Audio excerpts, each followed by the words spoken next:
ఓం నమో వెంకటేశాయ. అందరికీ నమస్తే అండి. Welcome to my channel Tirumala talks. నేను మీ లక్ష్మీ పూజిత.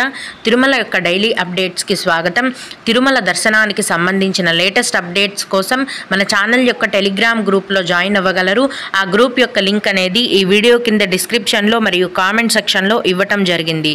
ఈరోజు ఈ వీడియోలో మనం ప్రస్తుతం తిరుమల దర్శనం యొక్క వివరాలను గురించి, అలాగే దర్శనానికి ఎంత సమయం పడుతోంది అన్న విషయం గురించి, అలాగే భక్తులు అడిగే కొన్ని ముఖ్యమైన దర్శనానికి సంబంధించిన వివరాలను గురించి కూడా తెలుసుకుందాం. కనుక వీడియోని చివరి వరకు చూడండి. ముందుగా నిన్న అంటే జూలై 30వ తేదీన తిరుమలలో స్వామివారిని మొత్తం 69,937 మంది భక్తులు దర్శించుకున్నారు. అందులో స్వామివారికి మొత్తం 22,978 మంది భక్తులు తలనీలాలను సమర్పించారు. నిన్నటి రోజున తిరుమలలో శ్రీవారి హుండీ యొక్క ఆదాయం అనేది 4,58,00,000 రూపాయలు. ఈరోజు కూడా ఎటువంటి దర్శనం టికెట్లు లేకుండా నేరుగా భక్తులను ఫ్రీ దర్శనానికి అనుమతిస్తున్నారండి. ఇలా టికెట్స్ లేకుండా నేరుగా వెళ్ళే ఫ్రీ దర్శనానికి మొత్తం 8 గంటల సమయం అనేది పడుతోంది. అలాగే తిరుపతిలో ఇచ్చే సర్వదర్శనం టికెట్లను తీసుకొని దర్శనానికి వెళ్లే భక్తులకు దర్శనానికి 4 గంటల సమయం పడుతోంది. 300 రూపాయల దర్శనం టికెట్లు కలిగి ఉన్న భక్తులకు మరియు 500 రూపాయల దర్శనం టికెట్లు కలిగి ఉన్న భక్తులకు దర్శనానికి 3 గంటల సమయం అనేది పడుతోంది. ఈరోజు కూడా చిన్నపిల్లల సుపదం ఇన్ఫాంట్ దర్శనం అనేది ఉందండి. ప్రస్తుతం సుపదం ఇన్ఫాంట్ దర్శనానికి 1 గంట సమయం, అలాగే విఐపి బ్రేక్ దర్శనం టికెట్లు కలిగి ఉన్న భక్తులకు కూడా దర్శనానికి 1 గంట సమయం అనేది పడుతోంది. దీన్ని బట్టి ఈరోజు తిరుమల కొండపైన భక్తుల యొక్క రద్దీ అనేది చాలా తక్కువగా ఉందండి. నిన్న మొన్న కూడా సాధారణంగా ఉండింది, దానికంటే ఇప్పుడు తక్కువగా ఉంది. ఫ్రీ దర్శనానికి కేవలం 8 గంటల సమయం మాత్రమే పడుతోంది. అంటే 1-2 గంటల తేడా ఉండొచ్చండి కరెక్ట్గా మీరు అక్కడ దర్శనానికి వెళ్ళినప్పుడు. కానీ ప్రస్తుతం అయితే దర్శనానికి ఫ్రీ దర్శనానికి 8 గంటల సమయం మాత్రమే పడుతోంది. సర్వదర్శనం టికెట్ల వాళ్ళకి 4 గంటల సమయం మాత్రమే పడుతోంది. దీన్ని బట్టి ప్రస్తుతం తిరుమలలో భక్తుల యొక్క రద్దీ తగ్గింది అనేది మనం అర్థం చేసుకోవాలి. భక్తులు ఈ విషయాన్ని గమనించగలరు. ఇక భక్తులు అడిగే కొన్ని ముఖ్యమైన దర్శనానికి సంబంధించిన సందేహాలను, వాటికి సమాధానాలను తెలుసుకుందామండి.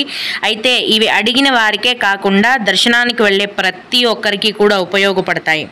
ఒక భక్తుడు ఫ్రీ దర్శనం మరియు సర్వదర్శనంకు తేడా ఏంటి మేడం అని అడిగారండి. ఎటువంటి దర్శనం టికెట్లు లేకుండా నేరుగా వెళ్ళే దర్శనాన్ని ఫ్రీ దర్శనం అంటారండి. ఆధార్ కార్డు కూడా అవసరం లేదు. నేరుగా తిరుమల కొండపైకి వెళ్ళి VQC2 వైకుంఠం క్యూ కాంప్లెక్స్ 2 అనే క్యూ లైన్లో జాయిన్ అయిపోవాలి. దీన్ని ఫ్రీ దర్శనం అంటారు. అదే తిరుపతిలో ప్రతిరోజు సర్వదర్శనం టికెట్లను టీటీడీ వారు భక్తులకు కేటాయిస్తారండి. ఈ దర్శనం టికెట్లను తీసుకొని వెళ్ళే దర్శనాన్ని సర్వదర్శనం అని అంటారు. అలాగే మేడం మాకు అక్టోబర్లో 300 రూపాయల దర్శనం దొరికినవి, కానీ రూమ్స్ దొరకలేదు, తర్వాత ఏమైనా ఆన్లైన్లో రిలీజ్ చేస్తారా అని అడిగారండి. 300 రూపాయల దర్శనం టికెట్లను విడుదల చేసిన రోజే రూమ్స్ కూడా విడుదల చేసేశారు. అన్నీ కూడా ఫుల్ అయిపోయాయండి. ప్రస్తుతం 2024 అక్టోబర్ నెల వరకు సంబంధించిన దర్శనం టికెట్లను మరియు రూమ్స్ని ఆన్లైన్లో విడుదల చేసేశారు. మళ్ళీ రిలీజ్ చేయరండి. నెలకు ఒకసారి మాత్రమే ఆన్లైన్లో విడుదల చేస్తారు. మీరు వెళ్ళిన రోజుకి మీకు రూమ్స్ కావాలి అంటే తిరుమల కొండపైన ప్రతిరోజు CRO ఆఫీస్లో ఉదయం 4 గంటల నుంచి ఉదయం 11 గంటల వరకు రూమ్స్ అనేవి కేటాయిస్తారండి. అక్కడ ఆధార్ కార్డు ఖచ్చితంగా ఉండాలి మీ రూమ్స్ తీసుకోవాలంటే.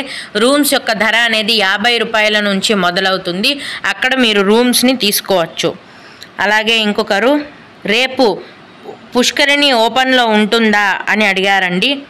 ఆగస్టు 1వ తేదీ నుంచి 31వ తేదీ వరకు పుష్కరిణిని మూసేస్తున్నారండి. రిపేర్స్ ఉన్న కారణంగా 1 నెల పాటు మూసేస్తున్నారు.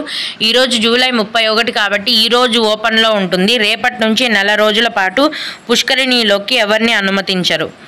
ఓం నమో వెంకటేశాయ. మీకు కూడా ఇలా ఏవైనా సందేహాలుంటే ఈ వీడియో కింద కామెంట్ సెక్షన్లో తెలియజేయగలరు. నేను వాటికి ఖచ్చితంగా రిప్లై ఇవ్వడానికి ప్రయత్నిస్తాను. ఇవి ఇవాల్టి తిరుమల అప్డేట్స్. ఇలాంటి మరిన్ని వీడియోల కోసం నా ఛానల్ని సబ్స్క్రైబ్ చేసుకోండి. ఈ వీడియోని లైక్ చేసి షేర్ చేయగలరు. ఓం నమో వెంకటేశాయ.